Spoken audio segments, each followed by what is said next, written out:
सर्वांना मनपूर्वक नमस्कार. व्यासपीठावरील सर्व मान्यवर, व्यासपीठासमोरील आपण सर्व मान्यवर, समोर जेलर आहेत, बाजूला कॅप्टन आहे, फौजी पण आहे. आणि अशा परिस्थितीमध्ये एका वकील माणसाला आर्ग्युमेंट करायचं आणि तुम्हाला सगळ्यांनाच माहिती आहे वकील माणसं खरं राहू द्या किमान बरं तरी बोलतात का अशी एक शंका लोकांच्या मनामध्ये असते. पण डॉक्टर साहेब लढे सर आपण सगळ्यांच्या साक्षीने सांगतो, वकील असलो तरी देवा शपथ जे काही सांगितले खरं सांगितले. संस्कृतमध्ये एक छान आणि सुंदर असं सुभाषित आहे, शतेषु जायते शूरः सहस्रेषु च पंडिताः वक्ता दशसहस्रेषु दाता भवति वा न वा. म्हणजे 10,000मध्ये एखादा वक्ता असेल पण त्याच्या पुढे जाऊन दाता जो असतो तो मात्र दुर्मिळ असतो. आणि अशी दुर्मिळ दाते आपल्या ज्येष्ठ नागरिक संघटनेला आदरणीय डॉक्टर आमचीकर साहेबांच्या निमित्तानं, सळगे साहेबांच्या निमित्तानं आणि अनेक आपल्या संस्थेला देणगी देणाऱ्या, उदार हस्ते देणगी देणाऱ्या देणगीदारांच्या रूपानं आपल्याला हे सगळे भक्कम पाठिंबा देणारे दिग्गज लाभले. त्यानंतर आपल्या संस्थेचं कारभार एवढं कौतुक आहे. पहिल्यांदा मी शुभेच्छा देईन आदरणीय लडगे सर आणि लडगे मॅडम यांना की आपण हाफ सेंचुरी पूर्ण लग्नानंतर दुर्मिळ दृश्य आहे. खरं म्हणजे छान असा तुमचा लग्न सोहळा मला अनुभवता आला, कारण तुमच्या लग्नाला काही मी उपस्थित नव्हतो आणि वकील असलो तरी आज लग्नाचा साक्षीदार होण्याचं भाग्य मला होतं. जरा प्री वेडिंग झाला असतं तर आणखी सुंदर झालं असतं. खूप छान.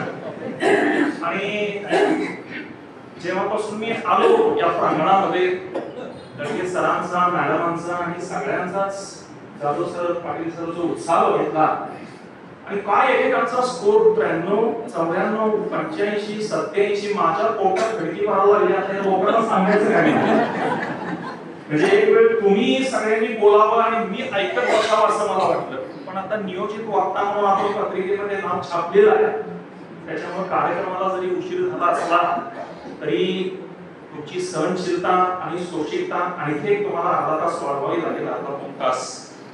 आणि तुमच्या हृदयाची तार होणार नाही आणि मस्तकाची शीर होणार नाही इतक्या कमी वेळामध्ये मी आपल्याशी संवाद साधण्याचा प्रयत्न करेन. खरं म्हणजे सगळं जे चाललंय ते अतिशय सुंदर, अतिशय आनंददायी, आल्हाददायी, प्रसन्न वातावरणामध्ये सगळं कार्यक्रम चाललेला आहे. आणि वाटत होतं सर की असंच बसावं आणि नंतर भोजनाचा आस्वाद घ्यावा, आणखी कुणीतरी बोलावं आणि आज रोजी आपल्याला विश्रांती मिळावी. इतकं छान सुंदर सगळं चाललेलं आहे. आणि खरं म्हणजे आज आपण मला व्याख्यानाचा जो विषय दिलाय, मला वाटतं देसाई सरांचा फोन आला होता आणि व्याख्यानाच्या विषयावरती चर्चा सुरू होती की कोणता विषय घ्यावा. खरं म्हणजे आता वक्त्यानं कोणत्या विषयावर बोलावं, अवती सर आपल्याला माहिती आहे की हा प्रश्नच असतो. कारण हसण्यासाठी जन्म आपला हा आपण आज विषय घेतला, पण 2 वक्त्यांच्या बायका मॅडम एकत्र आल्या होत्या कार्यक्रमात आणि दोन्ही वक्त्यांच्या बायका. मग एक मॅडम दुसऱ्या मॅडमला म्हणाल्या की आमच्या ह्याला कोणताही विषय द्या ते 2 तास बोलतात. त्यावर दुसऱ्या मॅडम म्हणाल्या आमच्या ह्याला तुम्ही विषय दिला नाही तरी ते 4 तास बोलू शकतात. म्हणजे वाक्यांची पंचायत होती. आणि 2 लेखकांच्या बायका भेटल्या, त्यातल्या एका लेखकाची बायको दुसऱ्या लेखकाच्या बायकोला म्हणाली अवती सर आमचे हे असं लिहितात की ते कुणालाही समजत नाही. दुसऱ्या लेखकांच्या त्याच्या सौभाग्य होती, त्या म्हणाल्या हे तर काहीच नाही, म्हणाल्या आमचे हे असं लिहितात त्यांनी जे काही लिहितात त्यांना स्वतःला पण समजत नाही. सांगण्याचं तात्पर्य वक्ते, लेखक, कवी, विचारवंत हे व्यासपीठावर बोलतात बघतात, पण डॉक्टर साहेब घरात त्यांना बोलायची फारशी संधी मिळत नाही. आणि त्याच्यामुळे आज विषयच आपला असा आहे की हसण्यासाठी जन्म आपला. आणि खरं म्हणजे मी आल्यापासून बघतोय सगळे उत्साह हसतायत, नाचतायत, आनंदाचं उधाण आलेलं आहे.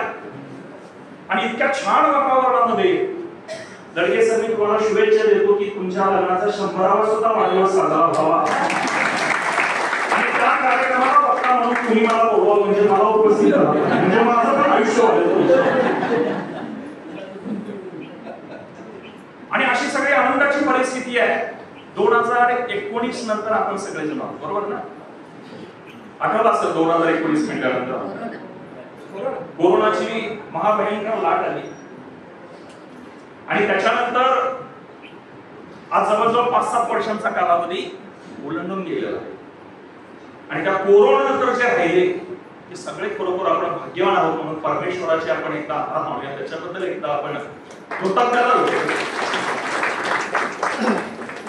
दुसरी गोष्ट अशी की आता मॅडमनी सरांनी माझी ओळख मगाशी करून दिली, परिचय करून दिला.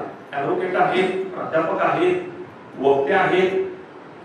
आणि मग झालं असं की एक जादूचा प्रयोग सुरू होता त्या गावामध्ये आणि तो जादूगार वेगवेगळे सादरीकरण करणं सगळं मॅम दाखवत होता. अचानक त्याला खिशातनं 2 लिंबू आहे आणि डोळ्याचं पातळ लवताना नव्हतं ते लिंबू कापून त्यानं त्याचा रस पिळून सुद्धा टाकला. म्हणजे एकही थेंब त्याच्यामध्ये शिल्लक राहिला. इतकी चुटकी सरशी त्यानं लिंबू पिळून टाकले, दोन्ही हातातल्या 2. आणि मग समोर बसलेल्या लोकांना तिनं आवाहन केलं की आता तुमच्यापैकी कुणी एक जण या म्हणले आणि या लिंबूतनं एक थेंब तरी आता तुम्ही रस काढून टाका. एक मनुष्य उठला, धावत आला आणि त्याच्या हातातल्या 2 लिंबूच्या फोडी घेतल्या आणि चोथा झालेल्या एकही थेंब रस नसलेल्या लिंबूच्या 2 फोडीतनं पुन्हा त्यानं रस काढून टाकला. जादूवर चाट पडला, आश्चर्य झालं. म्हटलं कसं काय जमवलं?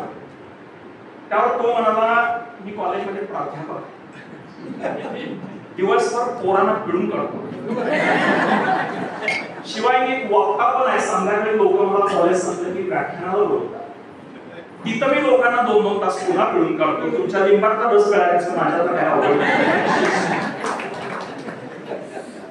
तसं तुमची अवस्था होणार नाही याची मी नक्की सुद्धा एक प्राध्यापक माणूस आहे, वक्ता म्हणून बाहेर अनेक ठिकाणी जातो. त्याच्यामुळे मगाशी म्हटलं की तुमच्या हृदयाची तार तुटणार नाही आणि मस्तकाची शिर उठणार नाही. इतक्या कमी वेळामध्ये मी आपल्याशी संवाद साधेन. खरं तर जन्माला आलेलं जे लहान मूल असतं, बालमानसशास्त्रज्ञ असं सांगतात की 6 महिन्यापर्यंत डॉक्टर साहेब त्याच्या चेहऱ्यावरती दिवसाकाठी 300 ते 400 वेळा स्माईल होऊन जातात, म्हणजे हसतं ते. तुम्हाला सगळ्यांना माहिती आहे.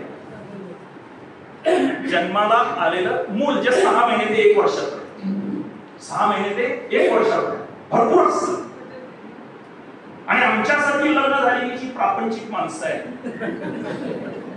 ती 6 महिन्यातनं एकदा हसली तरी भरपूर झाला असे आमची अवस्था.